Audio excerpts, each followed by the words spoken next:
Pauline. Hey, I'm Priscilla. I'm Pal. And I'm Tamiron, and welcome to the P3T podcast. I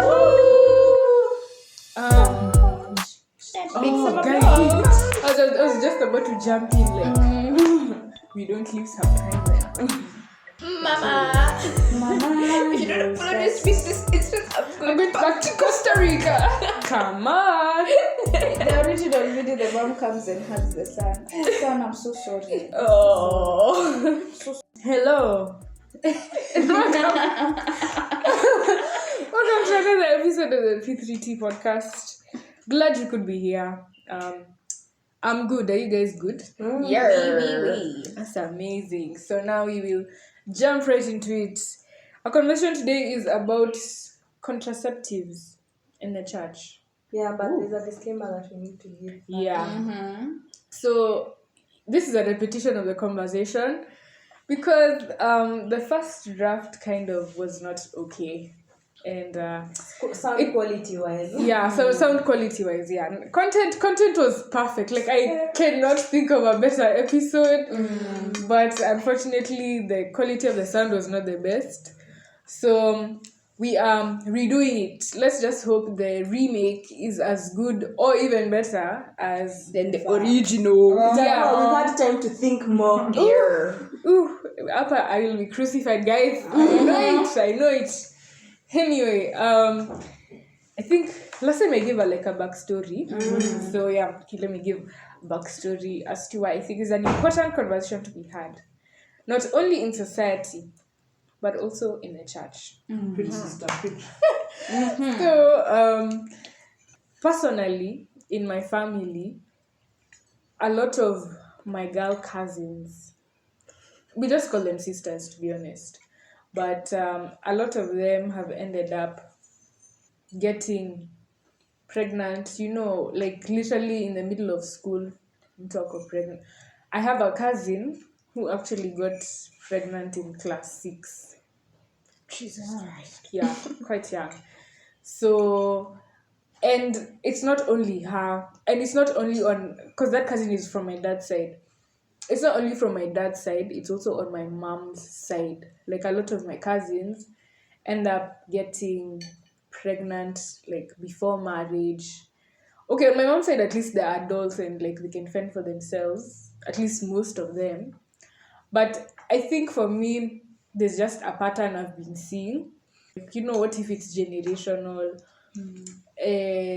So yeah, it really got me thinking about contraceptives and should we have that conversation? I think we should. And that is why we are here today. Yes. Again. So to the first question of the day, when did you learn about contraceptives? I guess I can go first. This is Pauline, by the way. So, personally, I went to, I don't want to say I've averted primary school. Sema biliko. But yeah, in essence, that's what it was. So, people will talk about contraceptives. You remember class 6, that science lesson? From that science lesson, people will talk about contraceptives very openly. So that's why I got a lot of information about contraceptives. Yeah. For me, I guess I had just like Pauline, I also went to I think it's for most mixed schools though, like primary schools. Yo barabara. Yeah. Yo barabara. Yo barabara. Schools are mad. You know. Me, I didn't. In my primary, as much as we were mixed, it wasn't that crazy. Ah. It wasn't that crazy. I mean, we were curious, but we were not crazy. Like now for our school, I remember when this whole notion of can I have your D for some sex? Can I have your dictionary for some seconds? Yeah. That was, And we would laugh. Yeah. We would laugh. We would say that to teachers to see their reaction. Yeah. Hey, We're crazy, frisky people. Either way. I think the first, okay, I've heard about contraception, but then the time that it hit me hard, like, yo, like people my age are even starting to engage in sex is when we went for the boogie ride. What's the big rate? A train trip. A train trip to Down Nakuru. through Rift Valley down to Naivasha. Yeah. Okay. And my friend, there was this dark tunnel for 5 minutes. We're in the darkness. And I remember, You know, like, you pitch can't see black. anybody. Like, nimekaa TV. I can't see here. I can't see here. Yeah. I can't see anything. It's pitch black. In the day. It was that, like, darkness. And I remember there was this teacher. He was the, what did we used to call them? The teacher, no, not teacher on duty. Like, Patron. Head of department. no, there was another senior teacher, yeah, the senior teacher. He was now taking his flashlight to see people what they were doing during that time when we were in the dark tunnel. And I recall there was this group of people who are friends with this couple. There were two guys who were dating, a girl and a lady, and they had sneaked off to the washroom so that they could do their thing for like 3 minutes. I'm like, okay, surely, okay. And I remember the girl was telling us the story, how she had entered her big brother's room and snuck in like condoms, and the guy was trying it on, but they couldn't fit it. Was he small or too mature for his age? No, it was apparently they were too tight, and I was just like, what? Your children, what do you mean too tight? That was exaggeration. Yeah, for sure. And I was like, what is? You're gonna disaffish picture. And I was like, okay, okay. It hit hard like now. Oh yeah, there's actually something like condoms, and people have tried it out, and now people are talking about lubrication. It's like, Hey, now that time you're very curious. You're like, Kwani, how does a condom look? At the age of 12. At that time we're 13. How does that Still. look? Okay. How does a That's condom how you know the difference. exactly. Like how does a condom look? And then you could hear it. Oh, they're No, but like, scented. yeah, they're actually, yeah. flavors. You're like, We knew too They much. look like We knew too much. We knew balloons. too Yeah. much. They look like, but you could use them like as a balloon. In fact, they're more elastic. They last for longer. And, Or no, primary. yeah, yeah. That's insane. And To me. and also, I think now that getting to know more about contraception also was in high school, especially in CRE Form 4. Now when you're seeing, but that topic we really brushed through, to be honest. We're just saying IUD, birth pills, this, that. Like, it was just the basics, and then we moved on. Like, we didn't even stay on that chapter for like more than 2 classes. We were done with it by the first class, and then we moved on to the next chapter of the syllabus. But yeah, and also curiosity, just me doing my own research. I think that fueled my knowledge on contraception, because with Google, by the time I had a phone by class 6. So Google Google was my go-to Best friend. Yeah, if I had anything to research on, I was just like, yeah, what's this all about? But obviously my mom would check my phone after every week to see like what I'm looking at. But Incognito. but I didn't know anything about incognito then. So yeah, I guess curiosity and the availability of the internet, what we learned in school, peers also, yeah, contributed to my knowledge. Yeah. I was in an all-girls school in primary, and went to an all-girls school in high school, and then went to university. So in my all-girls Catholic school, there was no such thing. I think the classes after us, yeah, maybe, or even before us, yeah, maybe. And I know the high school was wild, but like in our specific lot, okay, maybe introduce me and my friend. We learned like learning about like the reproductive system and all of that. That was a weird because it was just like girls learning it, yeah. And whether a male teacher taught you, it was just like you're all still girls learning about it. So even though it was kind of awkward because obviously like it's the first time you're learning about it, it's been shunned upon by society. For you, when you hear reproductive system or anything to do with sex, you're thinking taboo, So it was like, okay, and we weren't like, we didn't actually have that conversation. We never went for that boogie train ride. We were there to do it for 4. People did Train ride. it for elites. I think hiyo barabara kusema tu ukweli. Hiyo barabara haiko sawa. Hiyo barabara. Hiyo barabara bana. Yeah, so yeah. I started then in high school, like yeah, we did CRE, but also high school I know like there are people who engaged in, it's not like sexual activities, but then I also wasn't like in those circles. I really didn't learn much. But in uni, when I came to uni, we did, so I knew like a little bit from high school, but I didn't know that much because I'm saving myself for marriage and I'm a strong Christian girl. So but in uni, I joined the peer counseling club, and in order for you to, so there's like requirements for you to graduate with certification from the program. So one of the requirements is for you to attend a 2-day training, and it's like from 2-week training, not 2 days, 2 days in those 2 weeks, so 4-day training. So like you go in at 8 a.m., you leave at 4 p.m. So 4-5 actually, because you used to overstay. Where? So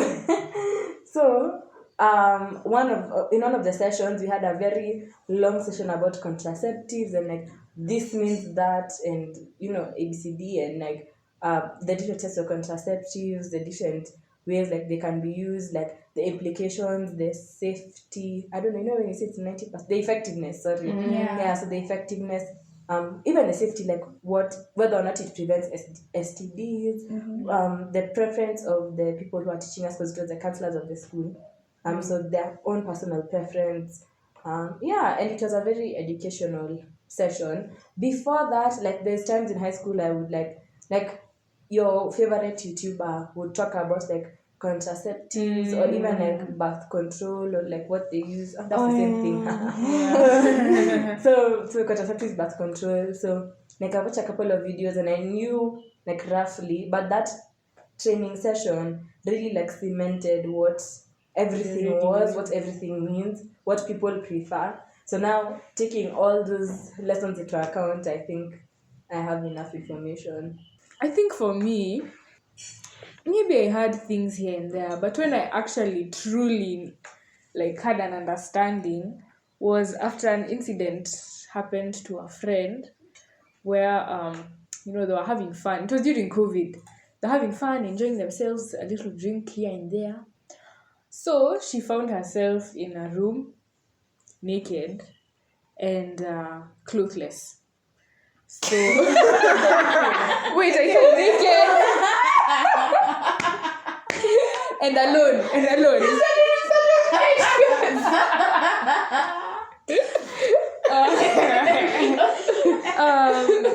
And alone. So I mean, obviously, such a situation, guys. It is serious. So obviously in that position, or considering the position she was left in, you kind of had to assume the worst. Yeah. So I literally had to crash course learn contraceptives. So I remember I had heard about what is it called? P2. Not P2. Plan B. P2, let me tell you, P2 didn't even, not Plan B. This pills women take. Birth control pill. Yeah. The daily ones. The daily ones.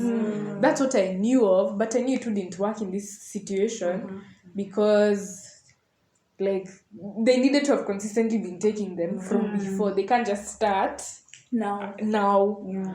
So I knew that was out of the question.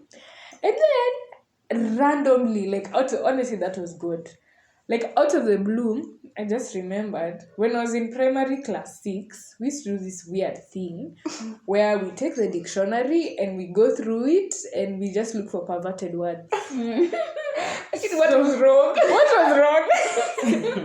What was the matter? Hey, class Your 6. schools are not far from each other. But also didn't do those things. Okay, rather me, I didn't do those things. No, but it wasn't a thing. It really wasn't. It wasn't like people would go through the dictionary to like see what's up, but it wasn't like something people actively did. Yeah. Actually, we had those dictionary masters who would go from A to Z looking for dirty words. So anyway, I remember Tutakuwa na kazi enough. Sometimes it wasn't even like a dirty word. It's like sometimes it was just like an organ of the body that had a sexual function. Yeah. Anyway, they would hyper focus on it. it always had to be tied back to something to do with sexual matters. Anyway, so a friend was going through the dictionary, and then she came across the word morning after pill, and it's basically P2, you know, a pill you take after a sexual experience to get rid of The egg, the fertilized egg. yes, It's not Oh. the lining, the zygote. the uterine lining. no. Oh. It doesn't See, because by implantation. then Yeah, that's what I was thinking. sorry. Preventing transition by ruining your lining. Oh, See, nice. fertilization Okay, now might we take learn. place. You can't stop it. It's already taken place. Yeah. oh So now you need to stop the pregnancy. okay You need to stop it from implanting. Implanting. From your uterus. okay Wow. We might be wrong. interesting. The more you know. I know. The more you live, the more you know. So it just That's why you bleed. Yeah. Sorry, I've You just bleed. connected the dots. No, what? you Like bleed. when you take the after of pill, course. you bleed. Because it's Oh shutting my off the goodness. vein. The You come It's a period. It's like as a woman, you're just learning things every day, and you're a woman. I can only can only like think of how men feel when they learn these things. To our They're main so audience, shocked. you're welcome. Yeah, we educate you every day. Yeah. So it randomly just came to my mind, and then I did a little bit of research. I learned that they were effective after the first 72 hours, but the sooner the better.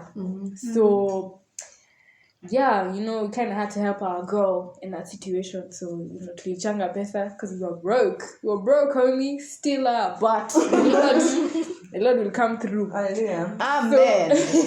So tulichanga pesa, got the money, bought the pill.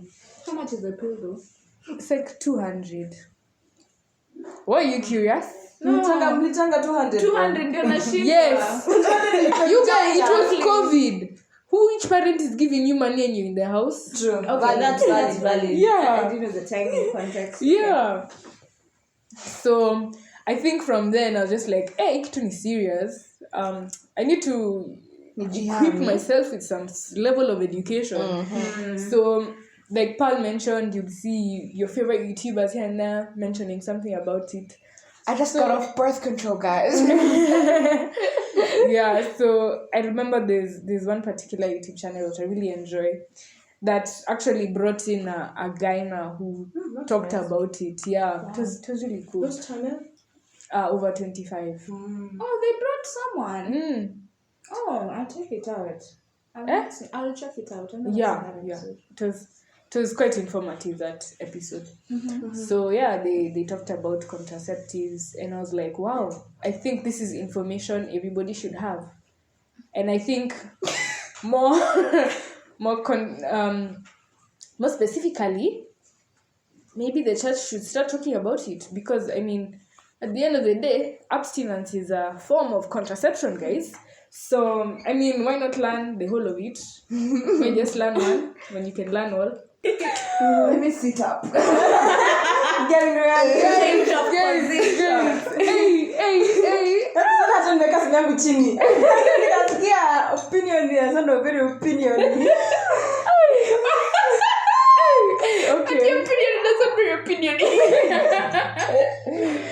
Okay, this is my belief, and it's a question all at once. So, As you said, it was recorded before. Hatukapicha tena. so okay, like I had earlier, I had said earlier. Kisungu. Like I had said earlier, me personally, I really think that it should be taught in church because church is a very strong pillar of society, and for society to learn or to be educated on certain things, it needs to come from places of, I don't know, I guess quote unquote authority, or like places like school, church, This is like school. church. This is like school. What are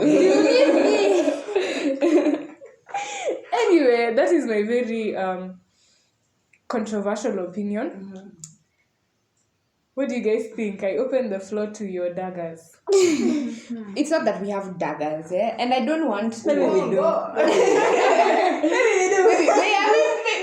they're not that sharp. Tiny. They're small ones. These are the most painful.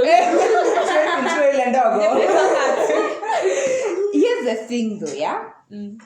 What is the church's position on sex? The church's position on sex is abstinence until you're married and ready. Yeah? That's the church's position on sex. So why should the church also bear the burden of now showing you how to have sex before marriage? Why should it bear that burden? Okay. Isn't that just obviously like going back on its word? Can I? And I think here's the point, yeah? I don't think, and I know Paul will agree with me, we're not saying people shouldn't have. I agree for this. In all things. We're not saying people shouldn't have these conversations.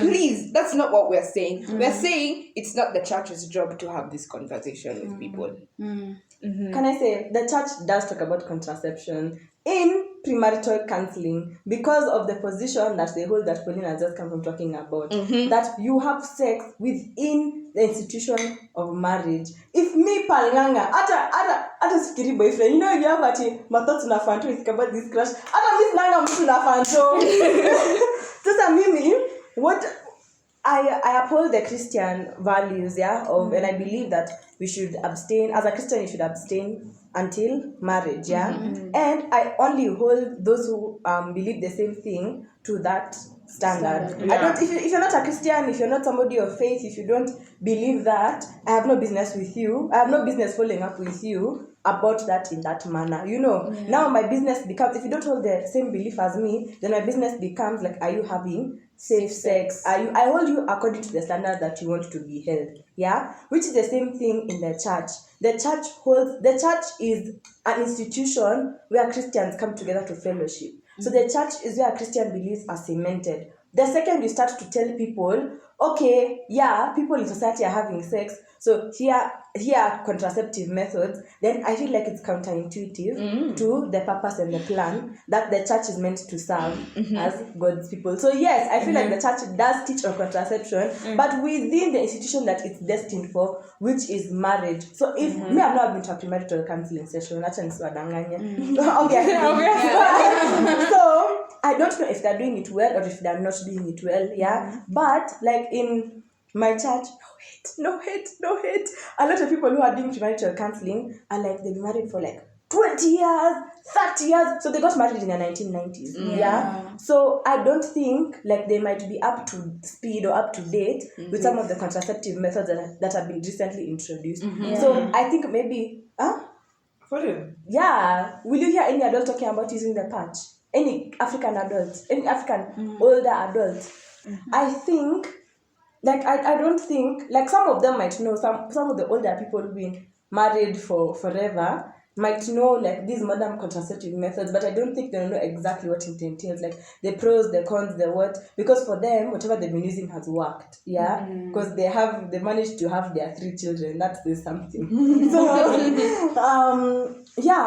I think maybe it might need to be updated. If it's not been updated yet, perhaps it might need to be updated in the church. But I think like for the basic common forms of contraceptives, they do teach, but maybe it might just need to be taught a little bit better, because we're seeing so many couples, like you've got married and then immediately you have a child that you didn't want. And that happens a lot in churches today. So I feel like there I agree with you. Like those who are premarital counseling needs to have better contraceptive methods, because I don't. That's my biggest fear about getting married in my church is not knowing how to use a contraceptive properly. Like I don't want to go to people who are afraid. Although I know they're not afraid to talk about these things, but that's why I'm even like considering like in the future going to an actual like gynecologist or going to an actual psychologist who will take me step by step.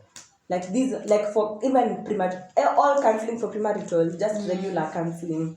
Yeah, sorry. I think she's also brought up something very important about contraception and the methods that the church sees viable for Christians. You know, there are certain contraceptive methods that they're the like, church is like, this is a sin, man. Like you with like IUD, the copper IUD. Oh, okay. Because they see it. Okay, I've heard stories where some churches think it's a form of abortion. I know at the after pill, a lot of people also think Because the question is now, so where are you going to draw the line line. between contraception and abortion? Yeah. So, in line with your question on whether the church should speak or support support speaking about contraception and the other forms of it openly, in my honest opinion, I do agree.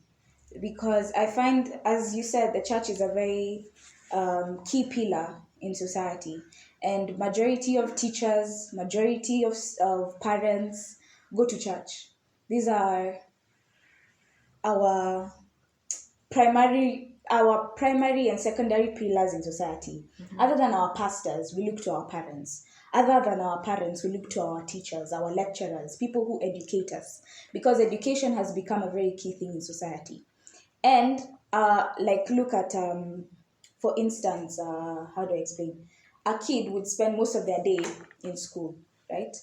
And I think with the church destigmatizing the conversation around sex, it would go a long way for even teachers to feel comfortable having this kind of conversation. Seeing that a pastor is comfortable having this conversation will also allow a teacher to be a little bit comfortable, like, okay, yeah, it's something that needs to be talked about. Have you guys seen the research that has been done by the Kenya Bureau of Statistics, of men, the average the average man, a Kenyan man has 7 sexual partners and a Kenyan woman has 2 sexual partners. Lakini Murang'a ni 14. Murang'a is 14. Mnatuangusha. Oh my god, I was so shocked. Either way, that goes a long way to tell us that abstinence is not working. But abstinence is literally not working. And now you see, the thing is, we can't go on in that notion of ignorance. You're saying you've been shot on the leg and you're saying you're not bleeding. That's society right now. It's bleeding. And now what are we supposed to do? We can't just act. Okay, I'm not saying faith is wrong, but like we just can't say like, okay, it will stop bleeding in the name of Jesus. You need to put a band-aid on it or do something about it so that it stops bleeding. And that's how society is it's at its breaking point. Girls are getting pregnant. Okay, wait. Girls are getting pregnant. And I know we I'm not saying okay, sex talk should be there, right? Sex talk should be advocated for. Yeah. But then we all agree. Yeah, we all agree. Yeah, we all agree that sex talk should be advocated for. Yeah. But now I think the conflicting part is now, can the church supporting or talking? No, the church talking about it in the pulpit. It's like them going back on their word. I don't think it's them going back on their word. It's them informing the congregation of the options, but then standing on what is right. Why are you for instance? Okay. I know where you're going. I would differ. Okay, continue. It's like, how do I explain? You know the way Jesus said. He said, "Here's the path of life and death. Choose life that you may live. Before you is the path of life, and before is the path of death." Now, in my opinion, how I'd look at it in this approach is, a pastor would say, okay, sex before marriage is a sin. It's written in the Bible, clearly, it's a sin. But then, same thing with the very basic sins we do. We know lying is a sin. Don't we lie every day? Kweli. We know Gossip. We know gossip is a sin. Don't we do it every day? In the church even. Yeah, especially. Now, same thing. We know sex is a sin, but people do it every day. The whole point is, it's easier. I feel like if how do I explain? If a pastor or a religious leader were to lay out the options of, okay, our stance is on abstinence, yeah, but we do believe, we do know you're human. You stumble. It's true. People stumble. Like, remember the time we were talking about purity and we talked about secondary purity? Yeah. There are girls out there who have had sex, be it even in their free will, even rape, whatever case it may be. But then they've had sex. It was a sin. They admit it was a sin. But then they decide they're going to abstain. The rape was not a sin. Okay, rape was not a sin. It was a sin, but the victim is not the sin. That's what I'm saying. Yeah. Either way, we know that happens. But then it's going back to God and waiting now until marriage for them to engage in that act. Yeah, I think the church's role is just to promote information and promote destigmatization of the issue. I think that's the paramount role that the church should play. Hapana, wacha Tamira naongea. Yes, Tamira. Because I'll forget it. Yeah, it's okay. It's okay.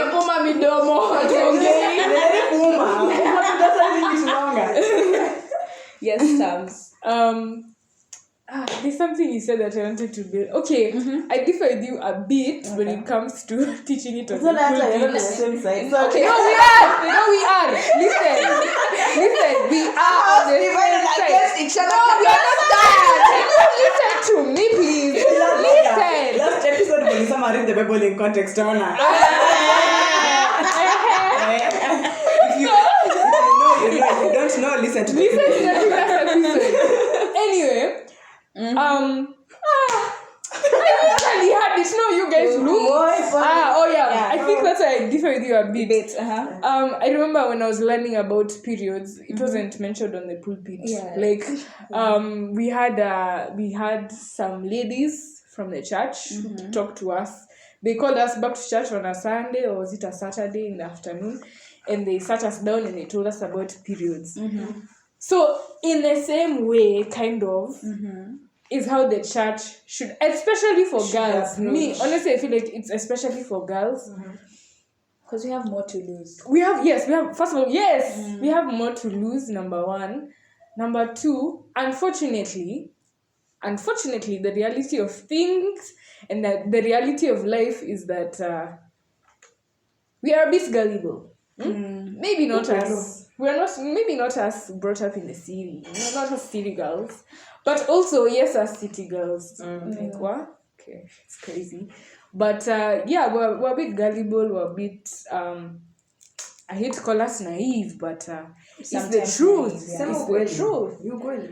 I feel like that information would be very empowering. You know, and that information from the church, even more empowering. Exactly. Okay, just continue. And I know what you guys are about to. Okay, this is me personally. I think the church has already failed when it comes to teaching about abstinence. It's failed terribly. Look at the number. You guys, not only has it failed, it's it irritates me so much when a girl in church gets pregnant and they're shamed in front of the congregation. Because, first of all, you're the reason that girl is on that pulpit. Because you didn't properly educate the girl on why they should abstain. You just told her abstain.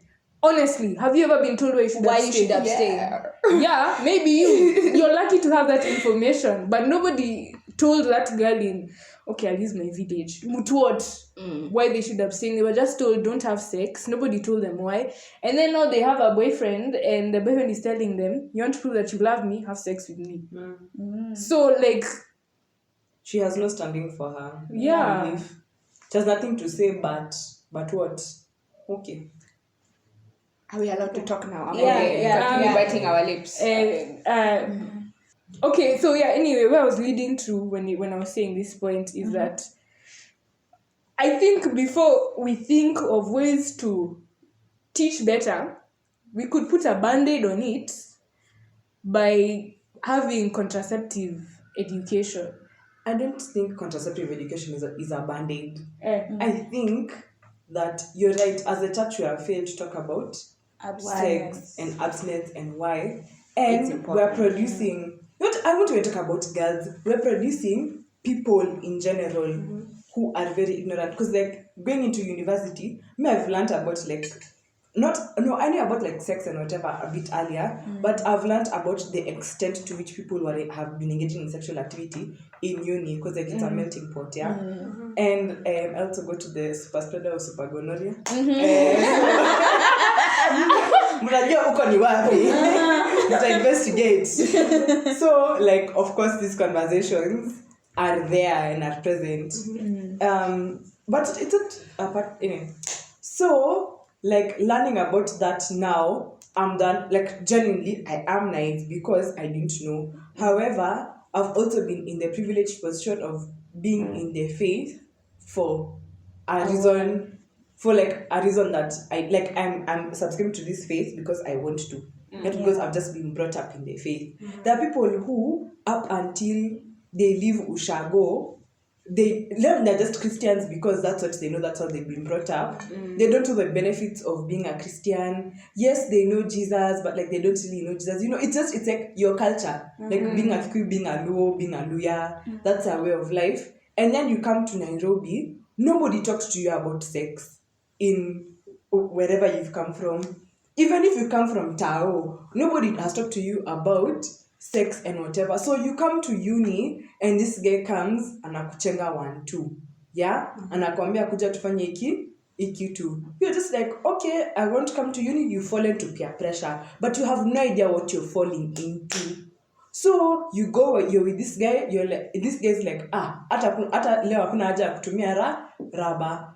Oh, lakini sisi tunafaa kutumia. Hapana, nikifanya hivi hakuna kitu tafanyika. This girl falls pregnant. I think if we decide that this conversation is not going to be held by the church, then we cannot be saying that the church has any pillar in society. If it has such a strong position, if we're telling influencers of all people, you should speak out on this, why are you speaking out on this? And yet the ones being affected by it, then why should we not hold the church to the same standards?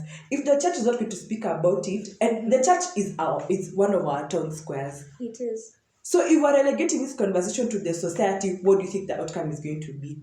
So if the church says, okay, fine, let's talk about contraception, let's equip our people with this information, so that should they fall, because we don't want you to fall, but should they fall, then they're falling into sin, yes, but the consequences shall not be so great, because now it's an all or nothing type of situation, you get. But should they choose to fall, the consequences will not be as great. Will we iterate and reiterate 1,000 times that premarital sex is sin? Our recommendation is abstinence, and that is our stand. Yes, but equipping you with this knowledge will not hurt. If you so choose to have sex, you would have had sex anyway. Having this knowledge will not be the catalyst. Exactly. I think that's a good point. Yeah. It's bold of you to assume it won't be the catalyst. Very bold of you to assume. They're having sex anyway. So are they having sex anyway? Because the point you're making is they're coming to town, they're being lied to. Okay, can I just start from the beginning? Watch out maneno ya town. They don't even have to come to town. I'm done. Asante, yes, we defend our own. Okay, so let me first start by saying, Paul and I, okay, let me stop speaking for Paul and I. Speak for Paul and I. Okay. Paul and I aren't necessarily saying that the conversation on sex shouldn't be destigmatized. Yeah. That's not what we're saying. We're not saying leave these girls to make their own decision by themselves, blind them, let them not even know that they're men who exist. No, that's not what we're saying. In fact, I would love it. I would love it if the church called young girls and told them, if a man tells you the only way you can prove your love to him is when you open your legs for him, that man does not love you.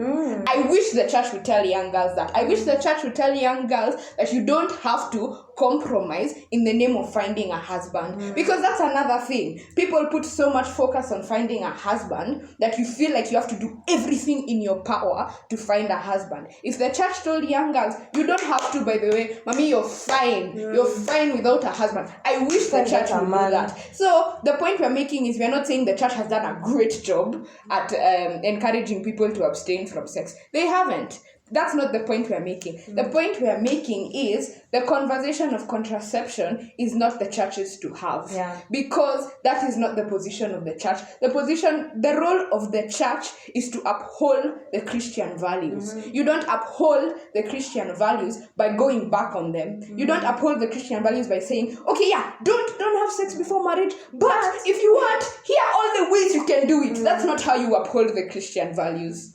You know? Yeah. I feel like to some extent, it might be a form of enabling. And I said this like in the first episode.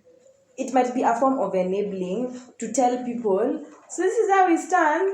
But yeah, all the different ways and methods you can have sex and no one will know about it. Listen, the Christian faith promotes accountability, yeah? And I agree with you, Tamiron. Christian girls being shamed from being pregnant.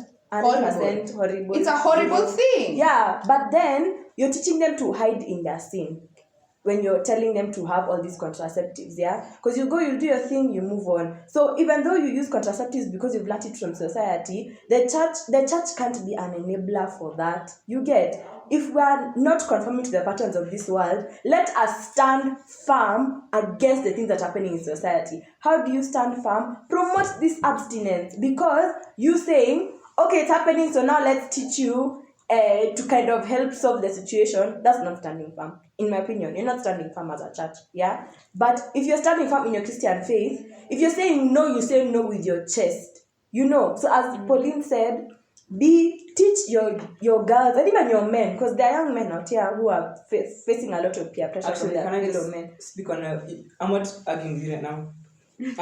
Not right now.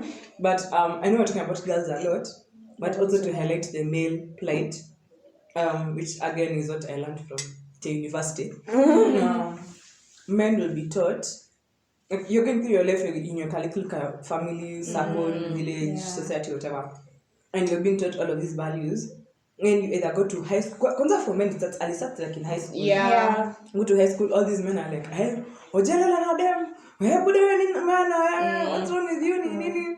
So even we are highlighting girls because that's the plight we are the most Conversant, familiar with, and that's what we are at risk with. But also guys are as recently as like a couple of months ago, there's somebody who I know who a girl like pretended to be drunk and like cling on to him and wanted to basically like almost force herself on him. So it is an issue with men. We 100% understand that it's not only girls being led to, men are being led to out here, but both men and women. But forget about that. You know, some people mtu anaenda anatafuta mama yako.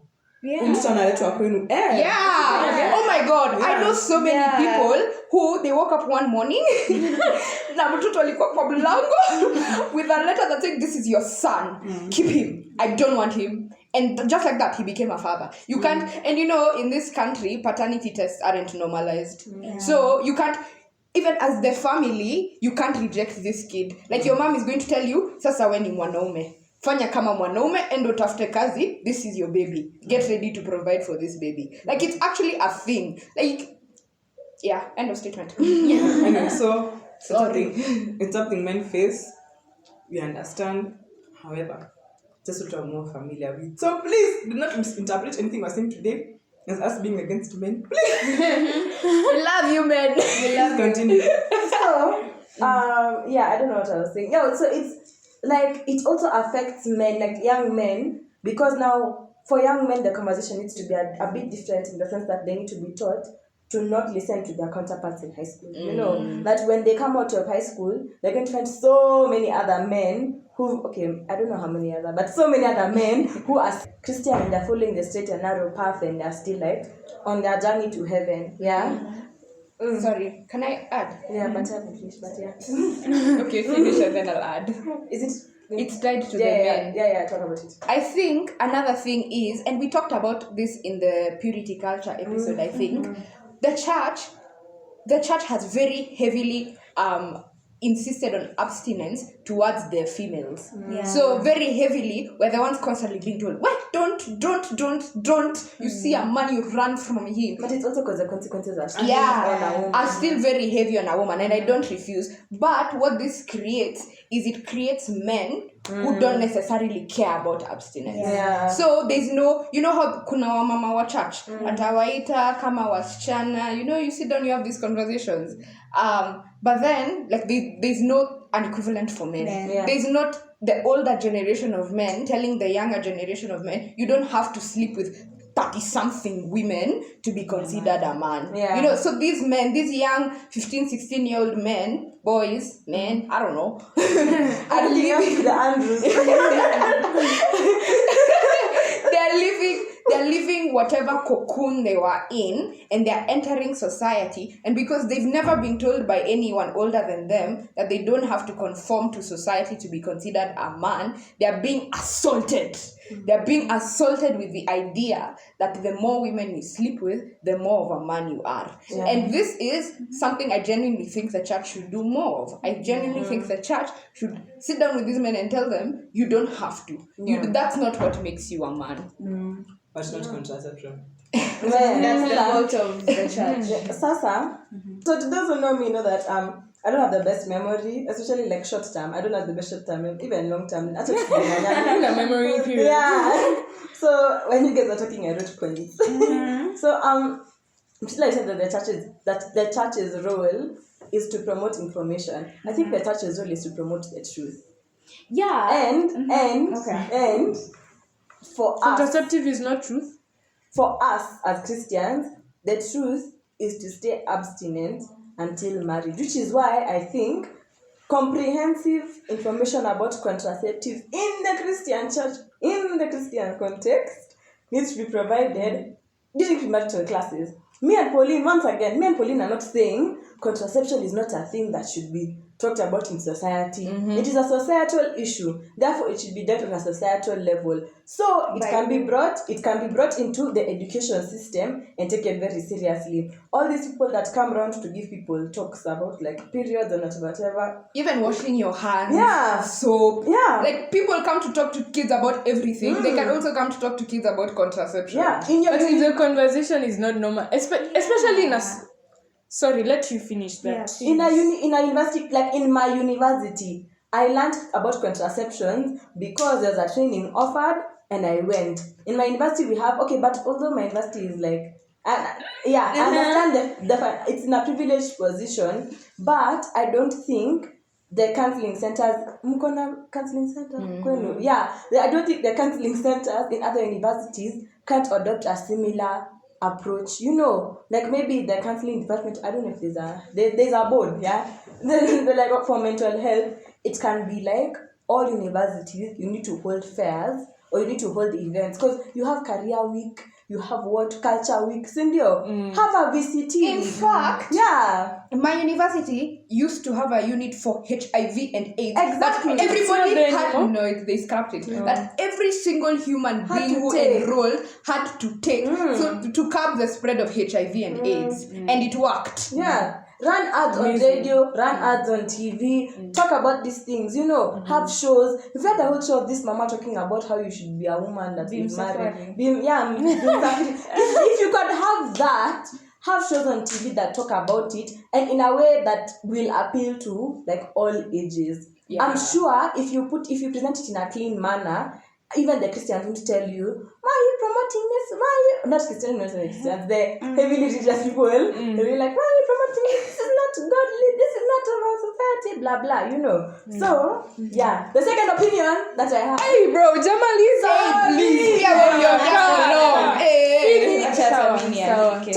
You said that the truth of the matter is that we're a bit gullible or naive. So why not just take away that naivety? Why not just take it away? Tell girls about the matter of the situation. People tell you, people tell you, go out and abstain. Go and tell them, the way we're saying now, there are boys in university who are going to come and tell you, come twende pamoja. They don't even tell you, come twende pamoja tulale. They tell you, sio tu kwa bedi yangu, 10 minutes, kuja tu.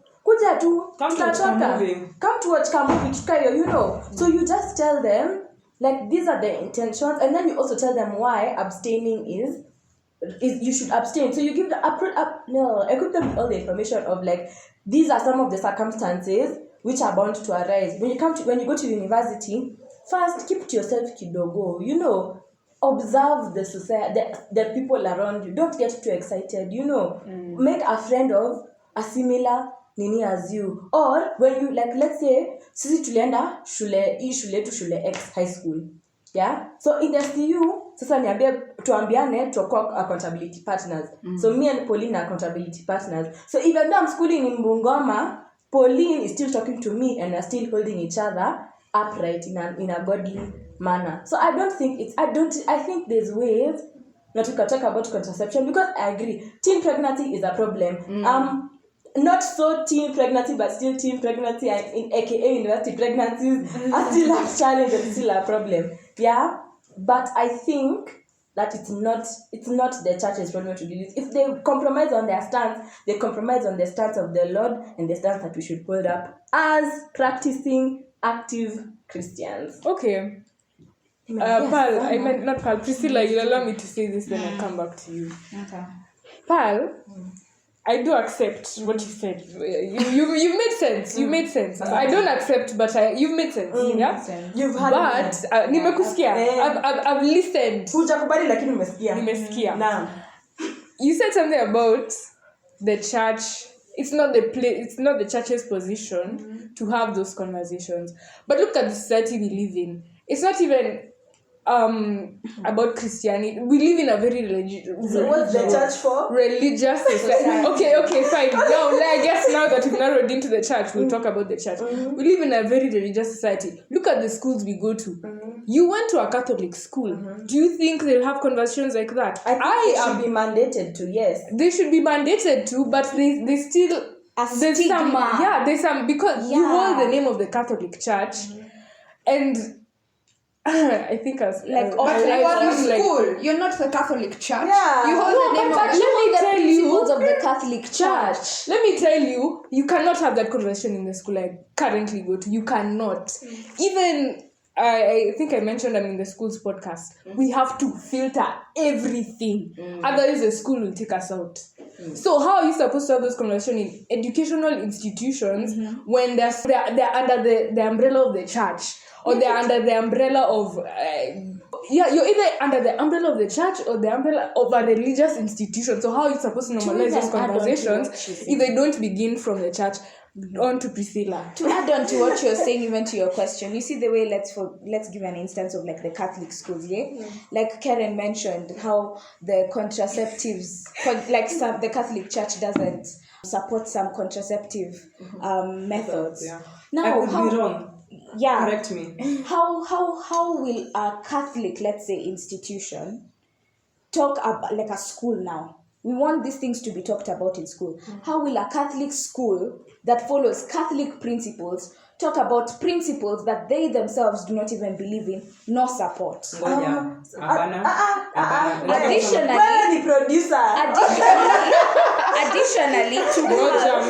to Paul, I heard you. I understood. You spoke a lot of sense. Also, you, Pauline. You're making sense. You guys make sense, right? But then the issue that I have is, our generation is very open-minded. Our generation, like the kind of solutions we've come up with, having talk shows, like adopting these reality TV shows like not reality TV shows like the Beam Safari kind of talks, that would be very helpful, But then let me give a day-to-day conversation I had with someone. So I had a conversation with someone, and I was talking about like how in my institution, my school, there are condoms in the washroom, and then like in all bathrooms, you have to find a whole carton, like a box of condoms. Every cubicle has one. So I was telling them, oh yeah, like in our washrooms there are condoms, and then they're like, because this person is older than me, they're like, that's not right, they're promoting sex. And now you're like, it's not them promoting sex, it's them promoting safe sex, because they know sex is happening around students. Either way, even if you were to tell them abstain, they'll still go and have sex. Now my what I'm trying to get to is, with our generation, it's I don't think the problem is our generation. I think the problem is appealing to this our parents' generation, and also the generation of also before our parents, but then they're dying. Whoa. Make them like 30 to 40 years. But then the ones that are still here, it's our parents, and also a little bit of like I think our generation is kind of divided, especially Gen Zs. You'll have like liberal ones who not really progressive, let me just say progressive ones, and then you'll have these ones who are still carrying on the kind of traditionalistic mentality of their parents. Can I just say something funny? Okay. Something funny. It's funny how we're talking about now liberal and progressives, and in the previous episode we were like, we are seen as conservative. Sorry. Yeah, like they have this conservative perspective, and now it's now trying to appeal to them to see that having this conversation is okay, because I think like what Tamiron said, our country, our people, they're very religious. They're very I'm not going to go into politics, but you can see it even in our politics. True. You can see it in our politics. Everyone listens to what any prophet says. That's the first go-to person. God has said, God has said, God has said. So that already shows you the amount of power the church holds. That like the church is the number one in this country. If you can appeal to the church, you're already in politically, you're already in socially, you have it all. You have the power of this country. Now that's the issue, because how is it that we can say, go preach in schools, go do this, go like in other institutions, but not the church? And the church, institutions are secular, but they're heavily influenced by the church. You know, if we start that having that conversation outside of the church, tutakujiwa, the education system itakujiwa, and a month after that thing was institutionalized, kiasi tu utapata imekufa. Nobody is talking about it anymore. Why? Because the church is not talking about it. The church is complete. It makes sense why it's against it, but I mean, which brings us back to our question: what is the role of the church? Is the role of the church to safeguard what society is holding, or is the role of the church to safeguard the Christian values? You know, that's the question. Of like, yes, it would be great if we could have these conversations in church. But at the end of the day, what is the church communicating to the public when it says, don't have sex, but these are all the other ways you can have sex? You know, like, we're not saying, and I feel like we've repeated this is like the fourth time we're saying this. We're not saying don't have the conversation. And like, even with the older generation, do you think they're unteachable? Is my question to you. It's not that they're unteachable, but the people they will listen to is the church. Do you think they listen to the church? No. Yes. Or do you think they'll kashifu the church? Because they are the church.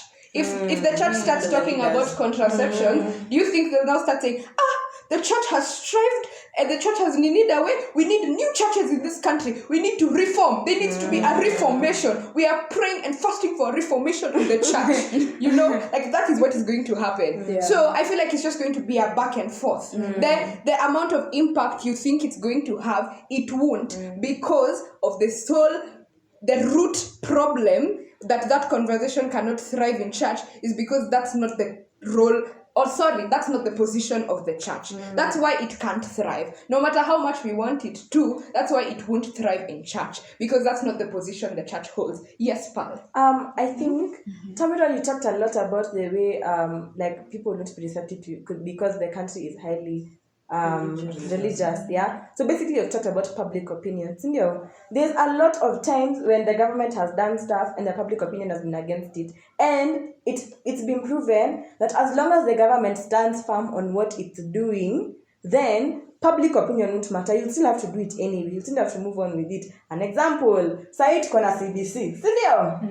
When people were running public opinion on CBC is horrid. horrible. When people were vying for political seats, some of the things that they said were, oh, we're going to stamp out CBC, we promise, voters in will stamp it out, nini. Sasa, they got into power. CBC is still here, stronger than ever. So we've had our first junior secondary exam. Yeah, the first assessment, that's what they call it. You know what it's called? Education. Do you know the name? What? KEPSEA. KEPSEA. They had the first KEPSEA exam. Yeah. That's what they call like now KCP. KEPSEA. Is it even KCP? Similar. Yeah. Just a few years before. So we've had our first KEPSEA as exam assessments, yeah, and it's clear that CBC is going nowhere. Although public opinion holds strongly that CBC should be removed, yeah. In a similar manner, if you're a Catholic school, before you're Catholic, you are a school. Therefore, you abide by Ministry of Education guidelines. You abide by all the things that are set up and set out for that school. If you are not, that's why especially like private schools, if you don't have like ICT classes, if you don't have like certain guidelines, like even PE, if you don't have PE, you could be shut down. Yeah. If you don't have these things, then the government will come after you. Same exact thing. Hold schools accountable. That's all I'm saying. If you hold schools accountable and you tell them, if you make it a policy, you can't do anything about it. You have to teach it. If the Ministry of Education says, okay, now in all schools they have to talk about contraceptives, this is the syllabus, and the syllabus is easy to access these days. It's all digitized. You just pull it out of the CBC has a way that you can pull it out of the system and then just teach. In fact, make sex ed a lesson. Exactly. Make it a lesson. Exactly. Make it a compulsory lesson that everyone has to take. Yeah. So introduce it like in class 6 as a subject, not as a topic in theory, because that's how they were able to bypass it. Hatuna time, it needs to be tested. You slip it under the rug. If you make it a subject that is tested, people will learn about it. I guarantee. At the end of the day, as much as we want our parents to know contraception, at the end of the day, they're not the ones who use it. They're not the ones suffering from teenage pregnancy. It's us. Well, not us, like physically us, but like our age group. We are the ones who need to know. Yeah. So, like, yes, they'll refuse, but at the end of the day, you in class 6, you have been taught about contraceptions. Umeenda, umeona wavulana, moto, nataka kuexperiment. Umefanya kanini, umefanya unsafe sex. But now you know. It doesn't matter if your mother thinks if your mother has strong opinions against the contraceptive method you've used, that's not gonna stop you from using it. The same way your mother's strong opinions about abstinence have not stopped you from having sex. So your mother's strong opinions about contraceptives will not stop you from using them. At the end of the day, at least in my opinion, the religion doesn't always have a stronghold on policy. They have a stronghold on public opinion, but public opinion does not equate to policy. Like when they rolled out the vaccines initially, there's a lot of speculation about them. A vast majority of the church was saying, don't take these vaccines for obvious reasons, because they were produced so quickly. This has never happened before. We've not seen it in our lifetime, blah blah blah. Like, including the Catholic Church. Yeah, including the Catholic Church. People are saying, don't take these vaccines. Wait, don't quote me though. Don't quote me. Yeah, it was. It was. Okay. I think even like the other denominations. Yeah, it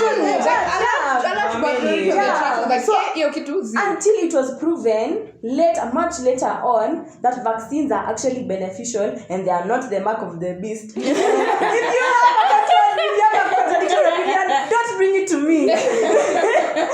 So until it was proven otherwise later on, like basically half of the population had been vaccinated. Yeah, a lot of people had been vaccinated because policy was brought forward. Policy overshadows everything. It overshadows religion, it overshadows public opinion, it overshadows personal bias, everything. As long as a policy is put in place, people have to follow it. That's why in Catholic schools, you can't discriminate. Like in the school that I went to, we had Muslims. You can't discriminate against them. You get, in general, you can't discriminate against them. That is my value, yeah. But it was made clear, zero discrimination, zero tolerance of discrimination is supposed to be had in schools. Policy overshoots everything, in my opinion. Okay.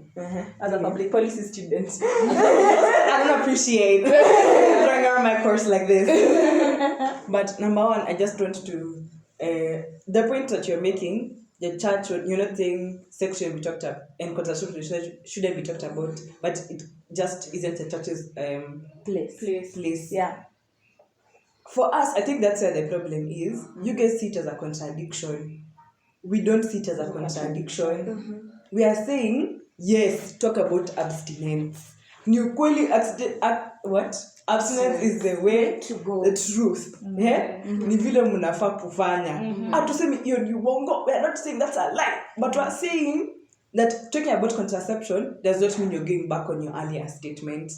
And I think that's where our first point of contention is. I think Apple, from the root, Apple tunazozana.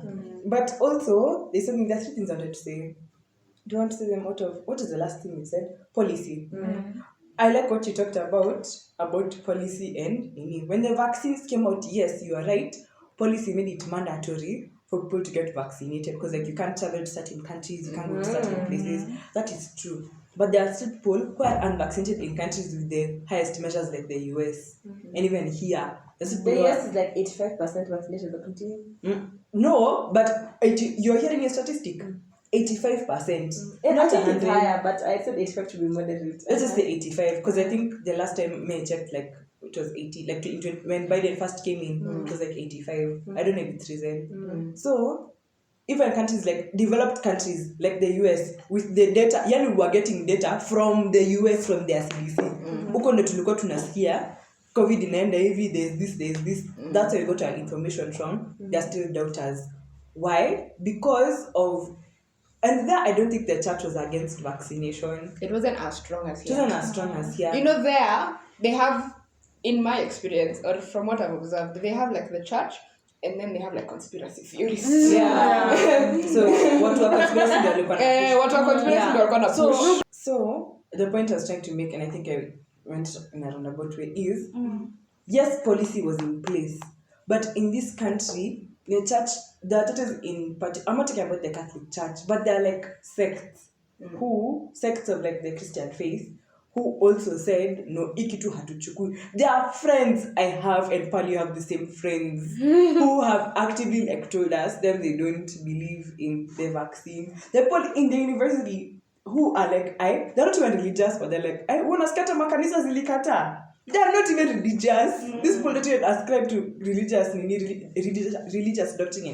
doctrine and teaching. But the church has a loud voice. It does. And so, if you have such a loud voice and there's a problem and you're not using your voice to deal with this problem, then you're being irresponsible. Number one. But wait.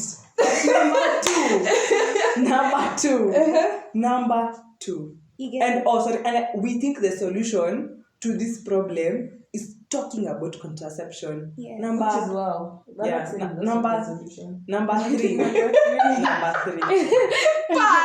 There's something you said about the best way to do it would be using radio, using education, using any etc.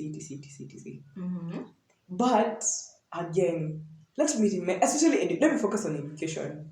Let me remind you that because we all know TV is not accessible everywhere in Kenya. That is a misconception. Radio is not accessible everywhere in Kenya. But education is accessible. That is. Put it in the policy. Wait. That's not accessible? No. Okay. That is where you go wrong. Thank you.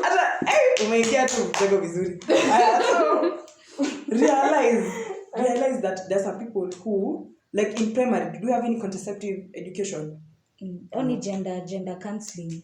Me, I didn't have any Me, contraception Me, education. number two I had periods. I had contraception gender education in high school year form 4 yenye Priscilla anasema in CRE. You know who approves the CRE syllabus? The church. Thank you very much. And just one section, the church, it's like Catholics, Protestants, and really like they all ACK, PCA, they all sign off. Yeah. So clearly they can see it's an issue that needs to be addressed. They don't want to address it in their house. Why don't they want to address it in their house? Clearly, by them putting it in their own syllabus that they approve, they have seen that there is a problem. Can I say And no, there is a problem. And they will say, I'm the producer.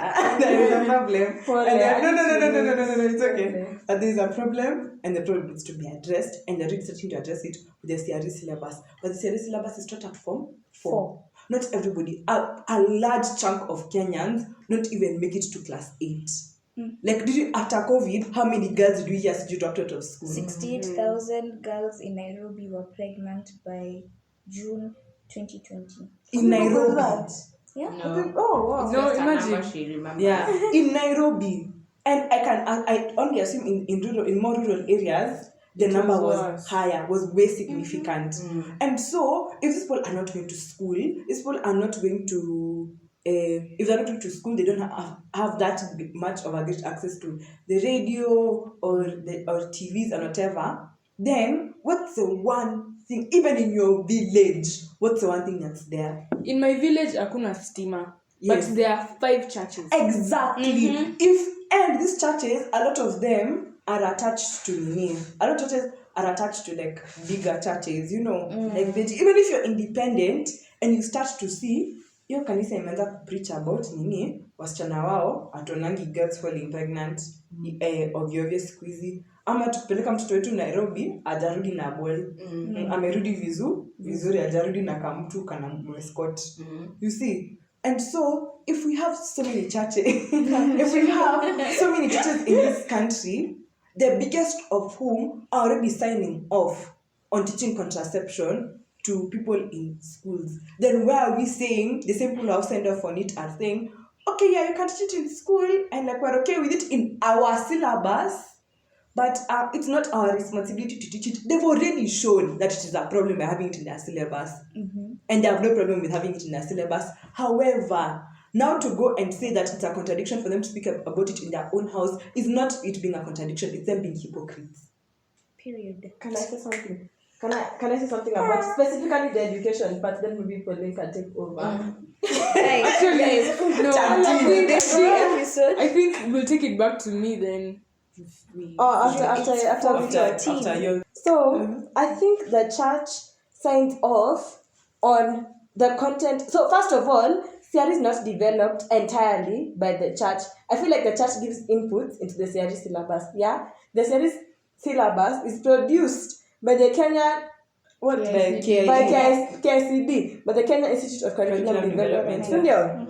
Yeah, I think the church signs off on the information about the Bible in the CRE textbook. Yeah, which means that when they talk about Jesus and these things and that the church comes together, all denominations come together to agree. Yes, we agree Jesus died on the cross. Yeah, listen. Yes, we agree Jesus died on the cross. Yes, we agree. If it was up to the church, I can guarantee you the church would not put the contraceptive things over there. I think the government, the KICD is involved in the contraceptive thing, the contraceptive information being put in the CRE syllabus.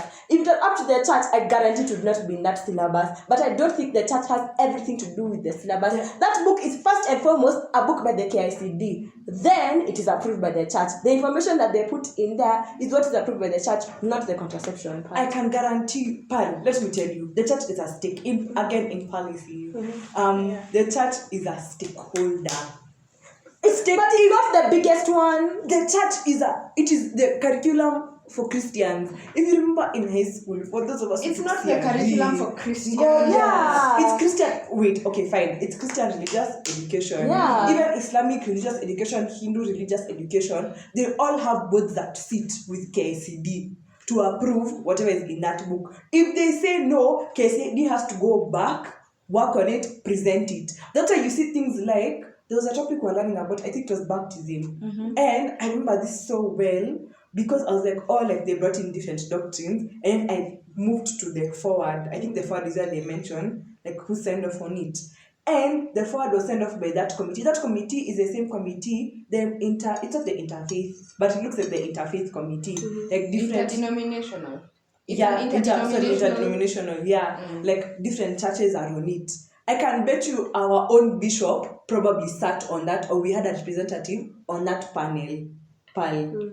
And they go through that book. If they don't go through that book, then they're being irresponsible. Plain and simple.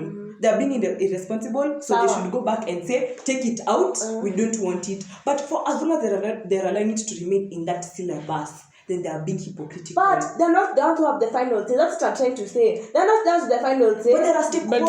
But even if you're the stakeholder, they are not KICD. That's what I'm trying to say. They're not the ones who, because listen, the education of this country the education board recognizes the laws of the country. The laws of the country say that Kenya is a secular state. If Kenya is a secular state, therefore the educational components that are within the Kenyan society must include secular things that are going on in our society. Because in the church, we cannot have this conversation. It has been put in some form in the educational sector. However, Pauline and I are saying, Yes. Pauline and I are saying that we recognize that it's not being done well in the educational sector because these theory teachers, most of them are strong Christians and they're conservative. Therefore, introduce it as a major subject in class 6. Because we know it's starting to happen. At class 5. Even at class 5, because people are starting to do these things at as early as the age of 10. Yeah, but 10, I don't know. Yeah, 10. Yeah, as early as the age of 10. But now for you guys in the experience, like 13, 12, that was the age that these But things are 10 being is an introduced. accurate age. 10 is an accurate age, yeah. But now to please now the older generation, 12, 13. Yeah, let's put it in class. Class 6 watu wasishangae sana. You understand? So that's when Pauline is saying, put a full class there. Because we understand that churches are in every village and everything, but we still have to understand that the church's role is to uphold Christian values, and the Christian values say, do not conform to the patterns of this world, but be transformed by the renewal of your mind. And the renewal of your mind is being abstinent until you are married. At the end of the day, that's the position of the church. Okay, yes. we hear you. But then what's I thought you go nafunga. Nafunga. It's just this last one thing. It's like chap. Hopefully. What about in a situation of unwanted sex? Like rape. Now, what happens in that situation? Like you could have had contraception anyway, it's rape. So no, but after pill is a form of contraception. Yeah, and you have learned it in school. Yeah, you'd have learned it in school after Yeah, but the reality of life is I didn't do theory. Me had no That's what knowledge. you're saying. It should be a compulsory subject in class 5. True. I do not refuse. But is it now? And by the time exactly. And by the time it enters, by the time it's approved, how long will that be? Let me say something. Sasa, that's CBC. Let me tell you something later.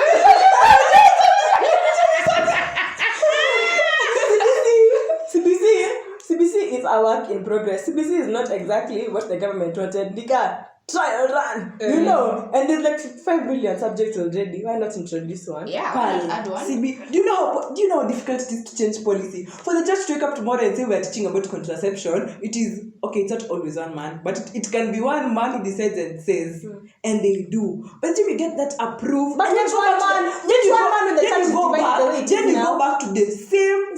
Then you go back to the same churches to ask them for approval. You're not asking for approval, it's one subject. Oh, sorry. It'll just become a denominational thing. Yeah. Let's say the Catholic Church says, okay, yes, we'll teach about contraception. Then it'll become Protestant. Like, have you seen those Catholics? Nowadays they teach their children they can have sex before marriage. Okay. That's all it's going to become. The church can't agree on one thing, but the government and the education system can. So why can't it be taught in both spheres? In both spheres. But yeah. Because of the church's stand on sex before marriage. Okay, fine. I get you. Sure. Girl. Sorry, tell me, continue. No, but like, think about it. So a girl gets raped, and then she just has a baby. No, Because so she the knows how church- to take P2 because No, but that's not the reality on the ground at the moment. Even We're though talking the about reality on the now. ground is not that the church has agreed to talk exactly. about contraception. Tango, it's easier to change policy than to change public opinion. Yeah. Wongo. Do you know what public participation is in policy making? Do you know what that is? It's two aspects, not one way. As a psychologist, stick to psychology. No, but I feel like Christian values have been heavily embedded into our society. And if the Christian leaders are not going to agree to bring contraceptive education inside their churches, then it might be an easier route to use policy. So should you think good, but do you think nonetheless that contraception should be taught in the church? You're saying no. We are saying yes. Okay, so Yeah. So let's Okay. I was going to Yeah. say Let me. Okay, just go I ahead. feel like this might not end, so let me try and end it. Last time when we recorded this episode, we had mentioned something about you guys had like brought about some level of compromise where, especially in cases where, it wasn't precedented,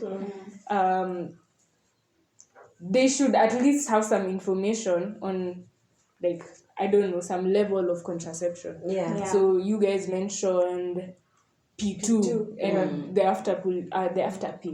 So does your opinion still stand?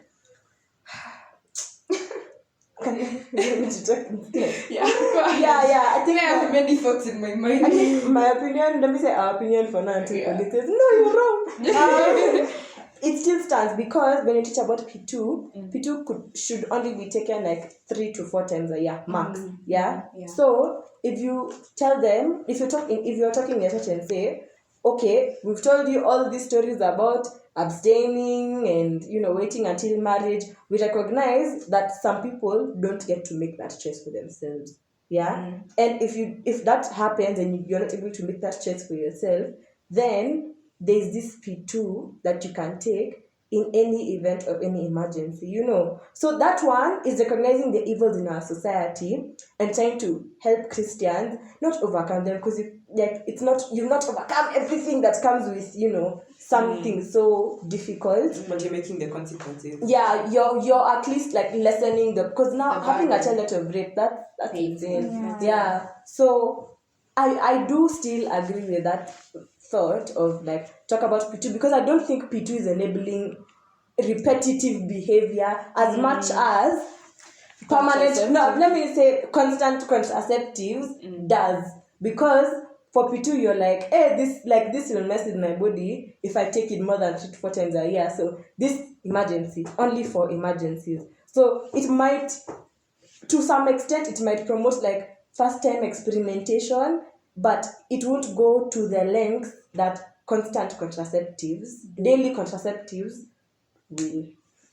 Colin? I think I just wanted to fight about the statistics, but it's okay. I'll do it later, like off record. is that not some level of contraceptive education?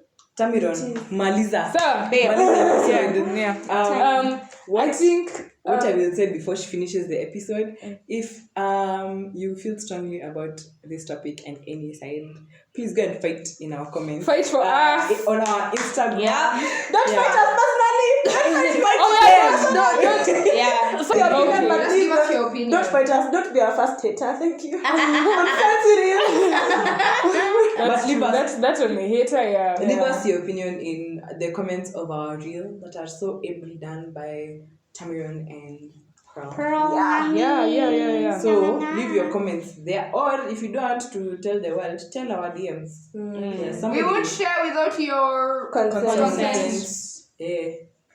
Yeah. So I think as we conclude, we can all agree that the church has failed when it comes to teaching effectively about abstinence. Yes. Tumekubali. Sawa basi. How we fix that Agree to agree to disagree. Yeah. Yeah. So hey, that has been an an interesting interesting episode. Do you have anything to say? Nitasema baadaye. So it's been a very interesting episodes. Hands have flown all over. Hey, I just saw that video. Words have been thrown around as well, but man, this is a good episode. I really enjoy it, and I hope you enjoy it as well. I hope you feel our heat. I think this was more heated than the previous one. Yes, this was actually more heated. Because we already knew each other's opinions. So So anyway, make sure you follow us on Instagram at P3T Podcast. Write us an email at p3tpodcastke@gmail.com. Watu wa Coca-Cola tunawangoja. And have yourselves a wonderful day. Goodbye. Bye.